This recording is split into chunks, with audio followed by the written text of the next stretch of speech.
Hai semuanya, dan selamat datang di Ulu Channel. Apakah kamu pernah bertanya-tanya mengapa beberapa orang tampaknya sukses sementara yang lain terus berjuang? Kesuksesan bukanlah sesuatu yang terjadi begitu saja, itu membutuhkan kerja keras, dedikasi, dan kemauan untuk mengubah kebiasaan buruk. Dalam video ini, kita akan belajar 6 hal yang harus kamu hentikan untuk menjadi sukses. Dari mengatasi kebiasaan buruk hingga mengambil tanggung jawab atas kehidupan kita, setiap langkah ini memiliki dampak besar pada bagaimana kita membentuk masa depan kita. Jadi, mari kita lihat apa yang perlu kita lakukan untuk melangkah menuju kesuksesan yang kita impikan. Sekarang, mari kita mulai. Yang pertama adalah menghentikan kebodohan yang merusak. Semua orang memiliki kebiasaan buruk. Kita semua punya hal-hal yang ingin kita ubah tentang diri kita sendiri. Mungkin kamu tidak berusaha sekeras yang seharusnya. Atau kamu mungkin terlalu banyak menonton TV. Memiliki kebiasaan buruk tidak menghalangi kamu dari kesuksesan. Tetapi mengabaikannya lah yang melakukannya. Orang-orang sukses bekerja setiap hari untuk mengurangi dampak kebiasaan buruk mereka terhadap kehidupan mereka.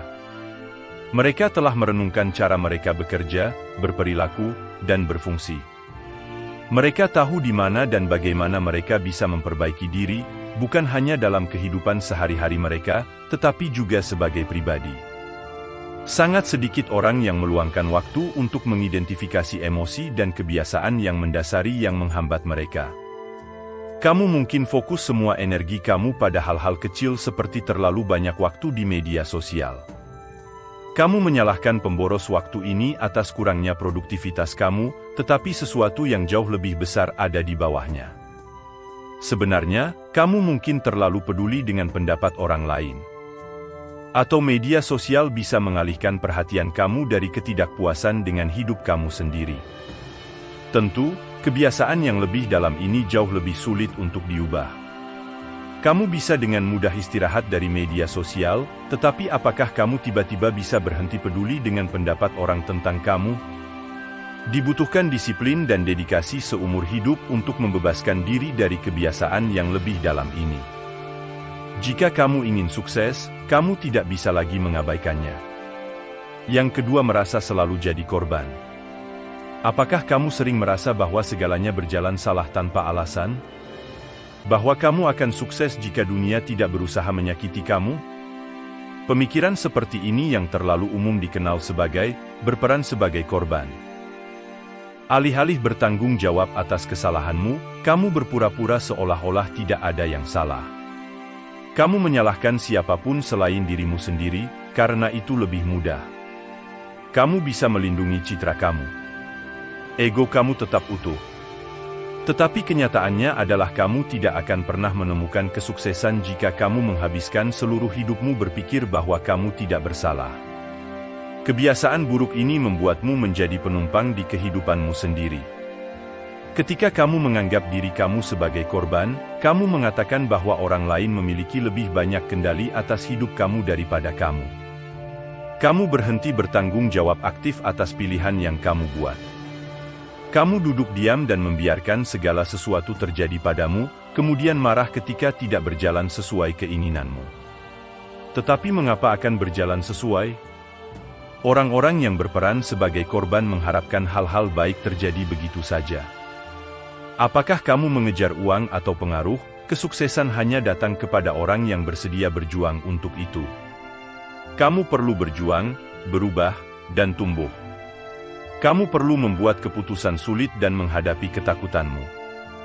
Kamu harus selalu berada di kursi pengemudi, tidak peduli seberapa baik atau buruk kehidupan kamu berjalan. Beberapa orang juga menggunakan peran sebagai korban sebagai alasan untuk menjadi malas. Bayangkan kamu melakukan presentasi untuk kelas. Kamu hampir tidak melakukan usaha apapun dalam bagian proyekmu. Tidak mengherankan, kamu mendapat nilai rendah.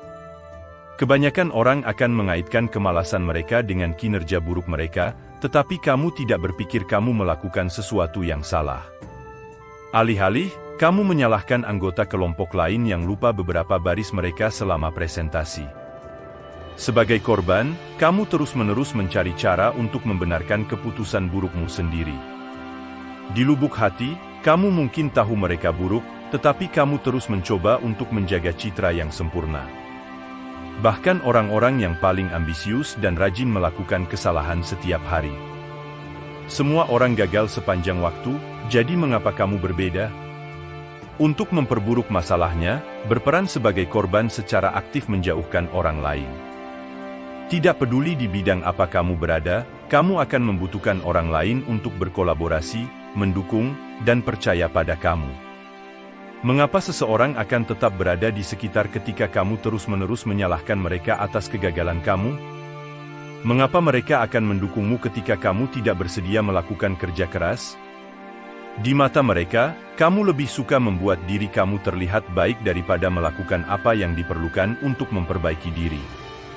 Seringkali orang yang berperan sebagai korban berganti-ganti pekerjaan dan pertemanan. Meskipun kamu mungkin tidak berpikir salah satu dari mereka adalah kesalahanmu. Kamu mungkin telah menghabiskan begitu banyak waktu untuk menghindari kelemahanmu sehingga kamu tidak menyadari masalah nyata, kamu. Jadi, daripada menghancurkan satu set pertemanan lagi, mengapa tidak mempertimbangkan apakah kamu yang perlu berubah? Karena, dalam hidup, kamu selalu bisa berubah menjadi lebih baik. Tetapi sebelum itu terjadi, kamu perlu bertanggung jawab atas pilihanmu sendiri. Jangan buang waktu kamu menyalahkan. Jangan membuat alasan. Jika hidupmu hancur, ada dua hal yang kamu tahu pasti. Kamu membiarkannya hancur, dan kamu satu-satunya yang bisa membangunnya kembali. Yang ketiga, menghina diri sendiri. Ketika kamu mengejar kesuksesan, rasanya bagus untuk merasa kompetitif. Kamu ingin memberikan tekanan pada diri kamu sendiri untuk mencapai. Kamu menginvestasikan semua waktu dan energi kamu untuk satu hal. Wajar untuk frustrasi ketika itu tidak berhasil. Saya tidak mengatakan kamu harus membiarkan dirimu lepas dari tanggung jawab. Kamu tidak boleh berpura-pura bahwa kegagalan kamu tidak penting. Kamu hanya perlu bereaksi terhadapnya dengan cara yang konstruktif. Bagian pertama dan paling penting adalah memaafkan diri kamu sendiri. Cobalah untuk menerima bahwa kamu akan gagal berkali-kali dalam hidupmu. Ini hanyalah salah satunya. Jadi jangan buang waktu merasa bersalah atau kasihan pada dirimu sendiri. Jangan membangun tembok karena kamu khawatir gagal lagi. Pengampunan berarti memberi dirimu kesempatan kedua untuk sukses. Dengan cara itu, kamu bisa mempertanggungjawabkan dirimu sendiri, sambil terus bergerak ke arah yang benar. Yang keempat, menerima keadaan. Orang sering gagal menemukan kesuksesan, karena mereka berhenti maju. Kamu mungkin nyaman melakukan pekerjaan yang sama setiap hari. Kamu suka rekan kerjamu. Kamu cukup menghasilkan uang untuk bertahan hidup. Mengapa membuang semua usaha ekstra? Tak lama lagi, kamu harus memilih antara kenyamanan dan tujuan jangka panjangmu. Kamu tidak bisa sukses tanpa membuat kemajuan. Kamu harus terus mendorong dirimu sendiri. Kamu harus memperlakukan setiap proyek, pekerjaan, atau kesempatan sebagai kesempatan untuk mencapai sesuatu yang baru. Untuk membuat koneksi, mempelajari keterampilan baru, atau naik dalam industri kamu. Kebenaran yang tidak menyenangkan adalah bahwa kebanyakan orang puas dengan kehadiran. Mereka mendapatkan pekerjaan yang layak dan impian mereka terbang keluar jendela. Pada saat itu, kamu berpikir kamu membuat keputusan yang tepat. Tetapi, bertahun-tahun kemudian, kamu akan kembali dan bertanya-tanya mengapa kamu begitu mudah menyerah. Kamu akan merasa frustasi tentang semua waktu yang kamu buang dan peluang yang kamu sia-siakan. Jadi jangan biarkan dirimu memiliki penyesalan itu. Berhenti puas dengan yang terdekat dan terbaik. Manfaatkan kesempatan yang kamu miliki sekarang dan dorong hidupmu ke wilayah yang belum dipetakan. Beberapa orang tidak membuat kemajuan karena mereka menghabiskan terlalu banyak waktu menunggu. Mereka ingin sukses. Mereka mungkin bermimpi tentangnya setiap malam, tetapi ketika saatnya tiba, mereka mundur. Meminta kenaikan gaji adalah salah satu contoh yang paling umum. Itu langkah menuju kesuksesan dan tanggung jawab, tetapi banyak orang menjalani hidup mereka tanpa pernah meminta satu. Sebagian besar bahkan meminta satu, tetapi tidak pernah repot-repot untuk mendorong lebih jauh. Mengapa orang begitu takut akan kemajuan? Ya, itu sama berisiko dan memberikan imbalan. Kamu mungkin menemukan semua kesuksesan di dunia, tetapi kamu juga mungkin kehilangan segalanya. Itu berarti kehidupan nyaman kamu bisa hilang seketika. Bagi sebagian besar orang, impian mereka tidak sebanding dengan risiko itu. Mereka tidak termotivasi atau ambisius cukup untuk melewati jenis kesulitan ini, jadi mereka tidak melakukan apapun. Mereka menerima kehadiran sebagai masa depan mereka. Kemudian menghabiskan hidup mereka membayangkan apa yang bisa terjadi. Untuk memastikan kamu tidak jatuh ke dalam perangkap ini, jangan biarkan ketakutanmu menentukan jenis orang yang bisa kamu menjadi. Yang kelima, mengulang strategis. Pengulangan bisa berbahaya. Kamu tidak ingin terjebak melakukan hal yang sama berulang kali. Katakanlah kamu mencoba meluncurkan bisnis baru, tetapi perusahaanmu terus gagal. Kamu memutuskan untuk memulai yang lain dengan nama yang sama persis. Kamu mendaur ulang strategi yang sama, dan apa yang kamu tahu yang kedua juga gagal. Ketika sesuatu tidak berhasil untuk pertama kalinya, kamu perlu belajar dan beradaptasi. Bersedia untuk melakukan penyesuaian, bahkan jika itu sulit dan memakan waktu. Ini tampaknya adalah saran yang cukup jelas, tetapi itu masalah besar bagi sejumlah orang. Lebih sering daripada tidak, itu berasal dari jenis ketakutan tertentu.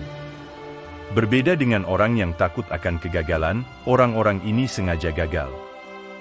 Mereka tahu dengan pasti bahwa sesuatu tidak berhasil, tetapi mereka terus melakukannya. Kemungkinan besar, mereka sebenarnya takut akan kesuksesan. Mereka takut akan perhatian, pekerjaan, atau tanggung jawab yang datang dengannya. Mereka mungkin khawatir mereka tidak akan tahu harus berbuat apa dengan kesuksesan mereka jika mereka menemukannya. Kebenaran adalah tidak ada orang sukses yang tahu bagaimana menjadi sukses sebelumnya. Mereka belajar sambil berjalan, dan begitu pun kamu. Jadi berhenti mendaur ulang trik-trik lama. Yang keenam, bergantung pada izin. Terkadang, kamu perlu mengikuti aturan, tetapi kesuksesan tergantung pada kemampuan kamu untuk menonjol. Orang-orang sukses tidak mencapai posisi mereka hari ini dengan melakukan apa yang mereka katakan. Mereka memiliki ide besar dan berhenti di depan apapun untuk mewujudkannya. Kita terbiasa meminta izin untuk segala sesuatu yang kita lakukan. Kami dibesarkan mengikuti aturan orang tua kami. Di sekolah, kami mendengarkan guru kami. Sekarang, kamu memiliki kesempatan untuk membentuk jalanmu sendiri. Untuk mencari jalan keluar dan membuat dampak dengan cara yang hanya kamu bisa lakukan. Jadi jangan duduk diam menunggu seseorang memberi izin padamu. Jika kamu menginginkan sesuatu, pergilah dan dapatkan. Jika Anda merasa video ini bermanfaat, berikan tombol like dan share dengan teman-teman Anda. Jangan lupa untuk subscribe Ulul Channel dan aktifkan lonceng notifikasi untuk video baru lainnya. Terima kasih sudah menonton.